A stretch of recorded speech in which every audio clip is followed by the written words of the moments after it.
रुको, एक सेकंड के लिए।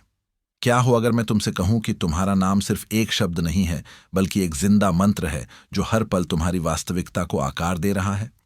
अगर मैं तुमसे यह कहूं कि जब भी कोई तुम्हारा नाम लेता है तो वह बस तुम्हें बुला नहीं रहा होता, वो एक प्राचीन मंत्र बोल रहा होता है। हाँ, बिल्कुल सही सुना तुमने। यह कोई कविता नहीं है, कोई रूपक नहीं है। ये सचमुच तुम्हारी रियलिटी की बुनियाद को हिला देता है। तुम्हारे आसपास की ऊर्जा, तुम्हारे विचार, तुम्हारा भाग्य, सब कुछ एक नाम के जरिए बदला जा सकता है।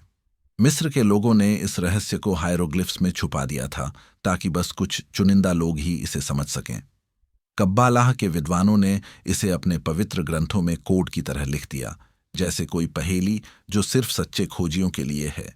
और अब जब हम 21वीं सदी में जी रहे हैं, आधुनिक विज्ञान धीरे धीरे उन बातों को पकड़ने लगा है जिन्हें रहस्यवादी और साधक हजारों सालों से जानते थे।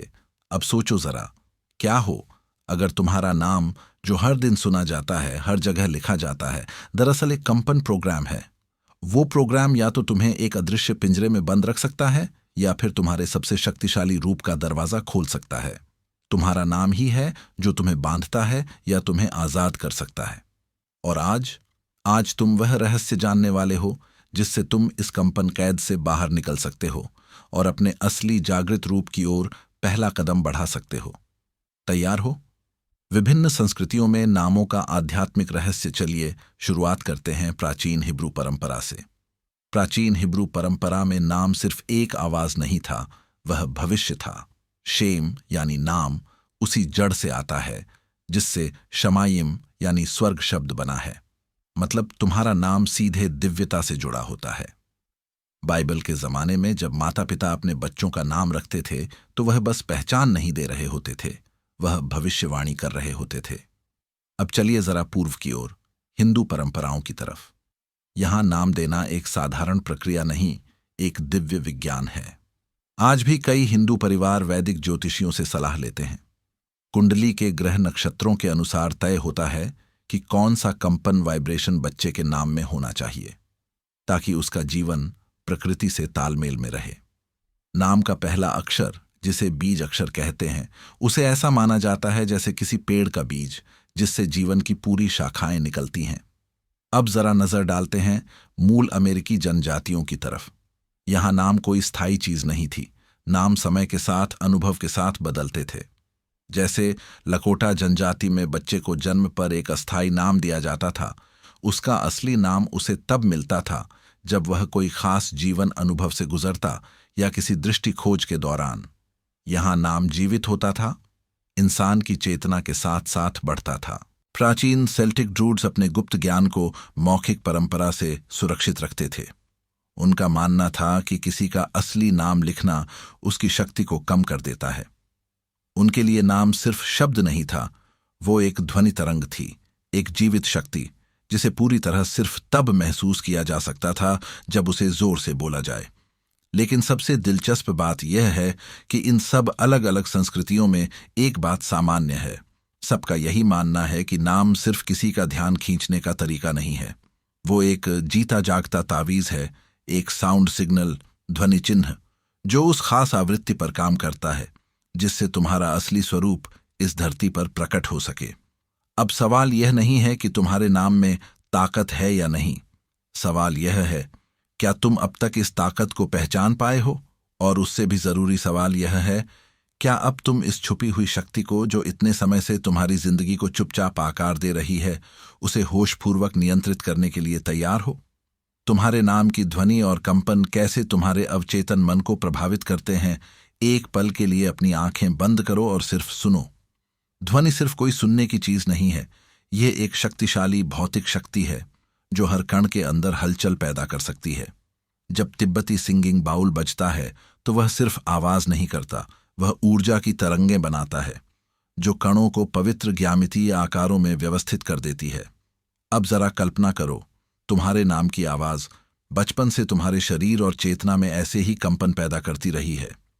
सिर्फ एक दो बार नहीं, हजारों बार, हर दिन, हर साल, लगातार। एक आम इंसान अपने जीवन में लगभग 2000 बार प्रतिदिन अपना नाम सुनता है। हर बार जब तुम्हारा नाम पुकारा जाता है, वह कंपन तुम्हारे नर्वस सिस्टम, तुम्हारी कोशिकाओं और उस जल तत्व के आर पार से गुजरता है जो तुम्हारे शरीर का 70% हिस्सा है। आज की न्यूरोसाइंस अब वही बात साबित कर रही है जो रहस्यवादियों को सदियों से पता है। तुम्हारा मस्तिष्क तुम्हारे नाम को किसी भी और शब्द से अलग ढंग से प्रोसेस करता है। fMRI स्टडीज बताती हैं कि जब तुम भीड़ में भी अपना नाम सुनते हो तो दिमाग का दायां हिस्सा चमक उठता है, वह हिस्सा जो तुम्हारी पहचान, तुम्हारे अस्तित्व और आत्मबोध से जुड़ा होता है। लेकिन विज्ञान तो सिर्फ सतह को छूता है। संस्कृत में ध्वनि के विज्ञान को नाद ब्रह्म कहा गया है।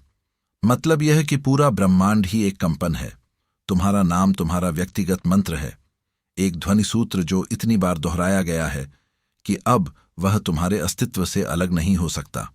जरा इन नामों को सुनो और महसूस करो कि उनमें कितना फर्क है। Elizabeth, Michael, Sophia, Darius. हर नाम एक अनोखी ऊर्जा छवि बनाता है, एक कंपन फिंगरप्रिंट। एलिजाबेथ की लहराती हुई ध्वनि की प्रकृति बिल्कुल अलग है, एक तेज और ठोस नाम जैसे मार्कस से। डॉक्टर मसारू एमोटो की रिसर्च, जो विवादित जरूर थी लेकिन रोमांचक भी, कहती है कि लिखे हुए शब्द भी पानी की बनावट को बदल सकते हैं। सकारात्मक शब्दों से सुंदर, संतुलित क्रिस्टल बनते हैं और नकारात्मक शब्दों से विकृत और टूटी हुई आकृतियां। अब सोचो, अगर लिखे हुए शब्द इतना असर डाल सकते हैं तो वह ध्वनि जो तुम्हें बार बार पुकारती है, उसका असर कितना गहरा होगा। पहला द्वार, ध्वनि साधना, नाद योग। योग की प्राचीन परंपरा में इसे नाद योग कहते हैं। ध्वनि के माध्यम से चेतना को जगाने की विद्या। एक शांत जगह चुनो जहां कोई व्यवधान न हो। आरामदायक स्थिति में बैठो, रीढ़ सीधी रखो, सांस को सहज और लयबद्ध होने दो। अब अपना नाम धीरे धीरे खींचकर बोलो जैसे कभी नहीं बोला हो। अगर तुम्हारा नाम सारा है तो इसे ऐसे बोलो, सस, सा, आर, रा। हर ध्वनि को महसूस करो, ये शरीर के किस हिस्से में कंपन कर रही है, कहाँ ऊर्जा बह रही है। सा की ध्वनि शायद तुम्हारे आज्ञा चक्र, तीसरी आंख में गूंजे। आ हृदय में कंपन करे। आर कंठ को सक्रिय करे। रा मस्तिष्क के शीर्ष पर हलचल फैलाए। इस अभ्यास को 40 दिन तक रोजाना करो। प्राचीन परंपराओं में 40 दिन को ऊर्जा पुनर्संयोजन, एनर्जेटिक रिकैलिब्रेशन का आदर्श समय माना गया है। कई साधक बताते हैं कि इससे उनका आत्मबोध बदल गया, मानो पहली बार उन्होंने अपने नाम को और खुद को सच में जाना हो। दूसरा द्वार, पवित्र ज्यामिति और सिगिल मैजिक। तुम्हारा लिखा हुआ नाम सिर्फ अक्षरों का समूह नहीं है, यह एक ऊर्जात्मक कोट है, एक ज्यामितीय हस्ताक्षर जिसे तुम चेतना से सक्रिय कर सकते हो। एक नया जर्नल लो जो सिर्फ इस अभ्यास के लिए हो। पहले पन्ने पर अपने पूरे नाम को ध्यान और श्रद्धा से लिखो।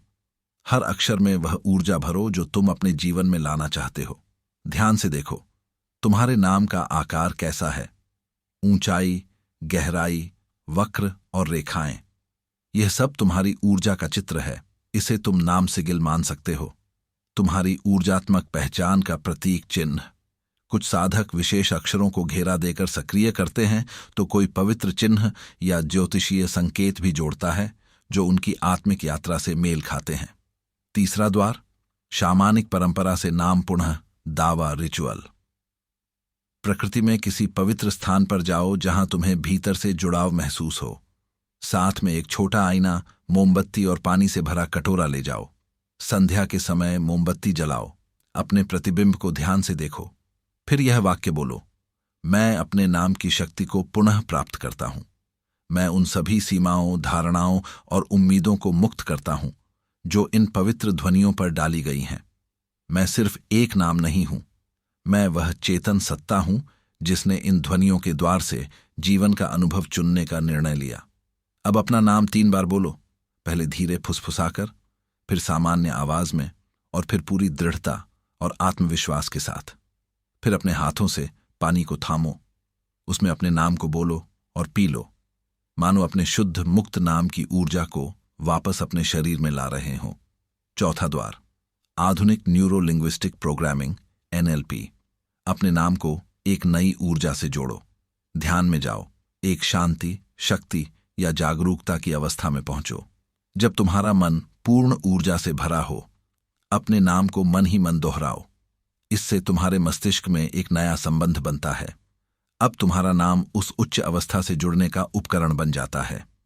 धीरे धीरे जैसे ही कोई तुम्हारा नाम पुकारे या तुम उसे सुनो, वो ऊर्जा अपने आप सक्रिय हो जाएगी। अब तुम्हारा नाम एक लेबल नहीं बल्कि आत्म जागृति का ट्रिगर बन जाता है। विश्वव्यापी नाम परंपराएं और उनकी शक्ति। नाम की शक्ति को समझने के कई रास्ते हैं। हिब्रू परंपरा में जेमेट्रिया के जरिए नामों का विश्लेषण होता है। चीनी नाम विद्या में पंच तत्व संतुलन की बात होती है। अफ्रीकी नामकरण संस्कारों से पूर्वजों की शक्ति जुड़ती है।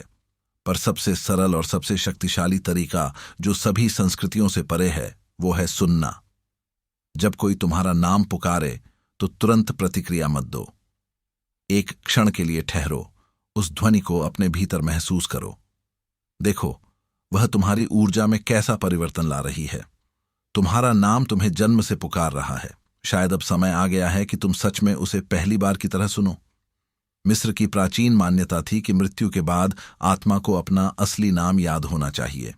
वह नाम जो जन्म के समय मिला नहीं, बल्कि वह दिव्य नाम जो आत्मा का सार है। लेकिन क्या अगर उस नाम को मरने के बाद नहीं, बल्कि अभी यहीं याद किया जा सके? अगली बार जब कोई तुम्हारा नाम ले तो ध्यान से सुनो। हो सकता है यह ब्रह्मांड तुम्हें याद दिला रहा हो कि तुम क्यों आए थे। तुम्हारे नाम का भविष्य और तुम्हारी मुक्ति।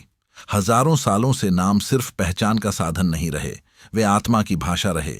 एक ऐसी भाषा जो शब्दों से कहीं गहरी है। जब तुम अपने नाम की असली शक्ति को समझ जाते हो तो तुम सिर्फ एक व्यक्ति नहीं रह जाते, तुम एक जिंदा मंत्र बन जाते हो। एक ऐसी ऊर्जा जो हर बार अपने नाम के साथ ब्रह्मांड को संदेश भेजती है, मैं यहां हूं, मैं जागरूक हूं और मैं अपनी शक्ति को पहचानता हूं। तुम्हारा नाम तुम्हारी सबसे पहली और सबसे शक्तिशाली मंत्र है। इसे सम्मान दो, इसे समझो और इसके साथ मिलकर अपनी वास्तविकता को आकार दो। क्योंकि जब तुम अपने नाम को सिर्फ एक शब्द नहीं बल्कि एक पवित्र ध्वनि मानने लगते हो तो तुम्हारा पूरा अस्तित्व एक प्रार्थना बन जाता है। एक ऐसी प्रार्थना जो हर सांस के साथ ब्रह्मांड से कहती है, मैं तैयार हूं अपने असली स्वरूप को जानने के लिए। और जब ब्रह्मांड देखता है कि तुम तैयार हो तो वह तुम्हारे नाम के हर उच्चारण को एक आशीर्वाद में बदल देता है। एक ऐसा आशीर्वाद जो तुम्हें तुम्हारी उच्चतम संभावना की ओर ले जाता है। क्या इस वीडियो ने तुम्हारे नाम को लेकर तुम्हारी सोच बदल दी है? क्या अब तुम अपने नाम को एक नई नजर से देखोगे? कमेंट में बताओ तुम्हारे नाम का क्या मतलब है और तुमने आज क्या नया सीखा। अगर तुम भी उन जागरूक लोगों में हो जो अपनी छुपी हुई शक्तियों को पहचानना चाहते हैं तो लिमिटलेस भारत को सब्सक्राइब जरूर करो। यहां हम सिर्फ जानकारी नहीं देते, हम तुम्हें तुम्हारे असली स्वरूप से मिलवाते हैं और तुम्हारे भीतर छुपे हुए रहस्यों को खोलने में मदद करते हैं। तुम्हारा नाम तुम्हारी शक्ति है, इसे पहचानो, इसका सम्मान करो और इसके साथ मिलकर अपना भविष्य बनाओ।